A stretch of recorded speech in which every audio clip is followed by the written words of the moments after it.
जो आगे चल के मुगल सल्तनत का काल बनकर खड़े हुए, जिन्होंने अपने शौर्य और पराक्रम के बलबूते पर पूरी मुगल सल्तनत में तबाही मचा दी। संभाजी महाराज के लगातार भयानक हमलों से औरंगजेब की नींदें उड़ चुकी थी। इसलिए थका हारा औरंगजेब ये बात भली भांति जानता था कि संभाजी महाराज को सामने से युद्ध में हराना मतलब मौत को गले लगाना। इतना जबरदस्त खौफ मुगलों के अंदर संभाजी महाराज का बैठा हुआ था और अपने ही लोगों की गद्दारी का ग्रहण संभाजी महाराज को लगा। इसलिए मुगल सरदार मुकरब खान की हजारों की सेना ने संभाजी महाराज को धोखे से पकड़कर औरंगजेब के सामने लाए। पर संभाजी महाराज बिना डगमगाए सीना तान के औरंगजेब के सामने खड़े रहे। मौत अगर सामने हो तो इंसान कुछ भी करने के लिए तैयार हो जाता है, लेकिन छत्रपति संभाजी महाराज स्वाभिमानी थे। उन्होंने नहीं कहा औरंगजेब को मुझे छोड़ दो, माफ कर दो, शरण दे दो, बल्कि उसके ही दरबार में उस औरंगजेब की इज्जत की धज्जियां उड़ा दी।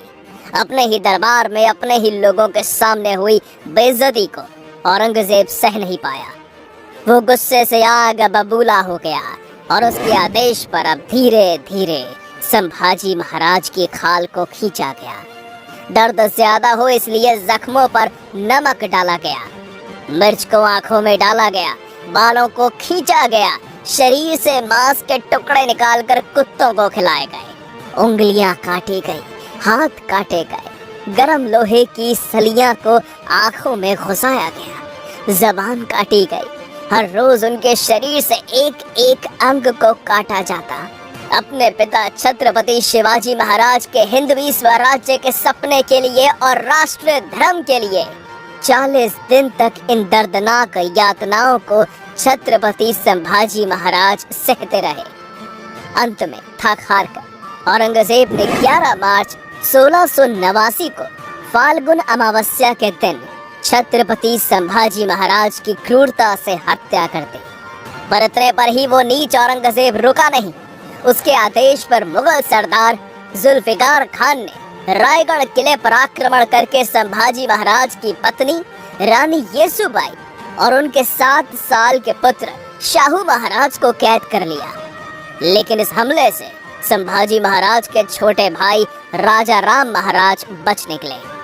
छत्रपति संभाजी महाराज की मृत्यु से पूरे मराठा साम्राज्य पर अंधकार छा गया था। अब सबको प्रश्न पड़ने लगा, एक तरफ औरंगजेब की 9 लाख की विशाल सेना, तो दूसरी तरफ ये दक्खन के मराठे जिनकी सिर्फ 20,000 की सेना कैसे टिक पाएगी? कौन बचाएगा मराठा साम्राज्य? ऐसे मुश्किल हालात में मराठा साम्राज्य की कमान संभाल रहे थे 19 साल के छत्रपति राजा राम महाराज, जो कि संभाजी महाराज के छोटे भाई थे। तभी एंट्री हुई 2 वीर मराठों की, जिनका नाम था संताजी घोरपड़े और घनाजी जाधव, जो छत्रपति शिवाजी महाराज के हिंदवी स्वराज की प्रेरणा लेकर राजा राम महाराज की ढाल बन के खड़े हुए। पर औरंगजेब कहाँ रुकने वाला था? वो सोचने लगा, काबुल कांधार से लेकर बांग्लादेश तक और उत्तर से लेकर मध्य भारत तक सब कुछ तो मैं जीत चुका हूँ। अगर दक्खन से इन मराठों का सफाया कर दूंगा तो पूरे हिंदुस्तान का बादशाह बन जाऊंगा। इसलिए अगले ही दिन उसने जुल्फिकार खान, मुकरब खान, गाजिउद्दीन खान, शहाबुद्दीन खान जैसे एक से बढ़िया एक ताकतवर सरदारों को इकट्ठा करके और अपना लाखों का लश्कर लेकर वो निकल पड़ा मराठों का नामो निशान मिटाने। पर छत्रपति संभाजी महाराज की चिता की जलती हुई आग की लपटें हर मराठा के शरीर पर लग चुकी थी। अब हर मराठा हिंदवी स्वराज्य की चिंगारी को अपने अंदर तेजी से भड़का रहा था। मराठे कब से बेचैन थे अपने राजा की मौत का बदला लेने के लिए। तभी मराठों के पास खबर आई कि औरंगजेब लाखों की सेना के साथ महाराष्ट्र के तुलापुर नाम की जगह पर अपना डेरा डाले बैठा हुआ है। दोस्तों, ये वही जगह थी जहां पर औरंगजेब ने छत्रपति संभाजी महाराज की क्रूरता से हत्या की थी। इसलिए बिना देरी किए अगले ही दिन वीर मराठा योद्धा संताजी घोर पड़े और गिने चुने चंद मराठा सैनिक निकल पड़े नंगी तलवारें लेकर काल से हाथ मिलाने।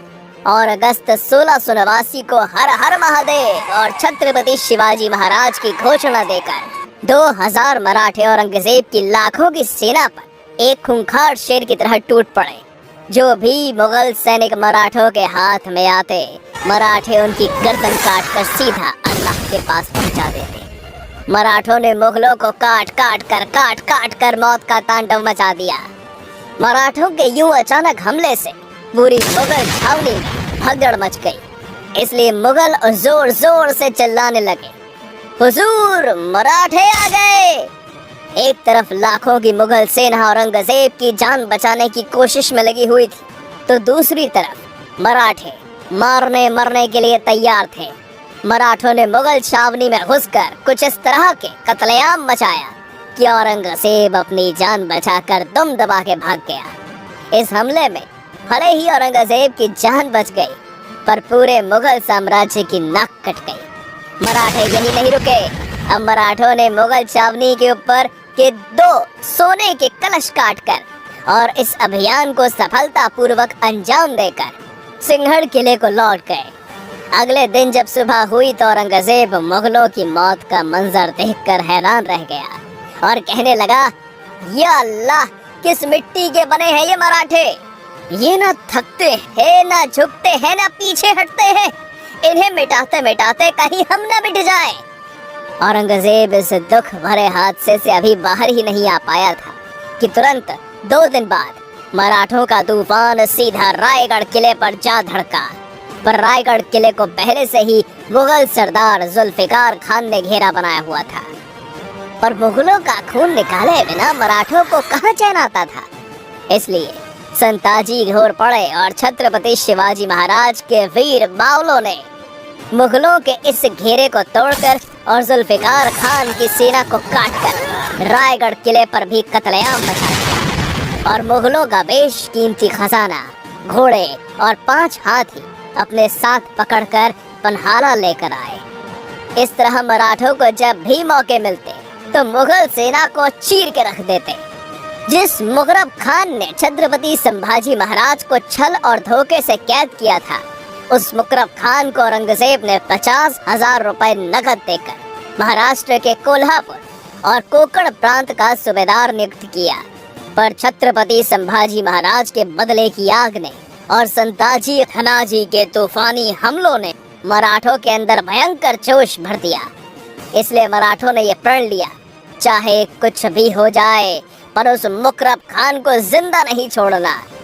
और दिसंबर सन 1689 को मराठों ने मुकरब खान की विशाल सेना को घेरकर हर हर महादेव की गूंज के साथ काटना शुरू कर दिया। इस घनघोर युद्ध में अब संताजी घोर पड़े ने मुकरब खान को पकड़कर इतना जबरदस्त तोड़ा कि खून से लथपथ पड़े मुकरब खान की ये दुर्दशा देखकर मुगल सेना उसे जंगलों में लेकर भाग गई। पर मराठों ने मुकरब खान को इतना जबरदस्त तोड़ा था कि उसकी तड़प तड़प कर मौत हो गई। इस तरह उस मुकरब खान को मारकर मराठों ने छत्रपति संभाजी महाराज के मृत्यु का बदला लिया। संताजी घोरपड़े के साहस और शौर्य पर खुश होकर सन 1691 को छत्रपति राजाराम महाराज ने उन्हें मराठा साम्राज्य का सरसेनापति घोषित किया। सरसेनापति बनते ही संताजी ने अपना पहला निशाना मुगल सल्तनत को बनाया और अपने साथ 15 से 20 हजार का मराठा लश्कर लेकर औरंगजेब की मुगल सल्तनत में भयंकर तबाही मचा दी। जिसके बाद मुन्हारपुर, नंदुरबार, सातारा, कृष्णा नदी पार कर्नाटक जैसे एक के बाद एक मुगल इलाकों में मराठा साम्राज्य के जीत का डंका बजाया। औरंगजेब का दरबारी इतिहासकार काफी खान संताजी के बारे में लिखता है, जिस किसी भी मुगल सैनिक का संताजी से युद्ध में सामना होता तो उसमें सिर्फ 2 ही परिणाम निकलते थे। पहला तो वो युद्ध में मारा जाता और दूसरा मराठों के हाथों कैद होता। एक भी मुगल सरदार संताजी घोरपड़े से युद्ध करने के लिए तैयार नहीं होता था। संताजी और घनाजी अपने युद्ध अभियान के दौरान जिस भी मुगल क्षेत्र में जाते वहां के शहरों के शहर तबाह कर देते। दोस्तों, काबुल, कंधार से लेकर दक्षिण भारत, पूरा हिंदुस्तान जिस औरंगजेब की हुकूमत से खौफ खाता था, वही औरंगजेब मराठों के डर से सह्याद्री के पर्वतों में इधर से उधर भागता फिरता था। इतने बड़े मुगल बादशाह की लगाम मराठों के हाथों में थी। लगातार 27 साल मराठों ने औरंगजेब को इतना घुमाया, इतना दौड़ाया कि उसका जीना मुश्किल हो गया। अंत में मराठों के हाथों हो रही लगातार मुगलों की पराजय के दुख में वो नीच औरंगजेब तड़प तड़प कर मर गया। मराठों ने उसे कभी दिल्ली वापस नहीं जाने दिया, बल्कि इसी महाराष्ट्र की मिट्टी में उसे दफन कर दिया और हिंदुस्तान जीतने का उसका सपना सपना ही रह गया। पढ़ लेना कभी औरंगजेब का मृत्यु पत्र, सिर्फ एक ही हिंदू राजा का नाम आएगा, छत्रपति शिवाजी महाराज का मराठा साम्राज्य। इतने बड़े मुगल साम्राज्य का वजूद मिटाने वाले सरसेनापति संताजी घोरपड़े का आगे क्या हुआ, जानते हैं अगली वीडियो में। इस वीडियो का टारगेट है 1000 लाइक। उम्मीद है आप जरूर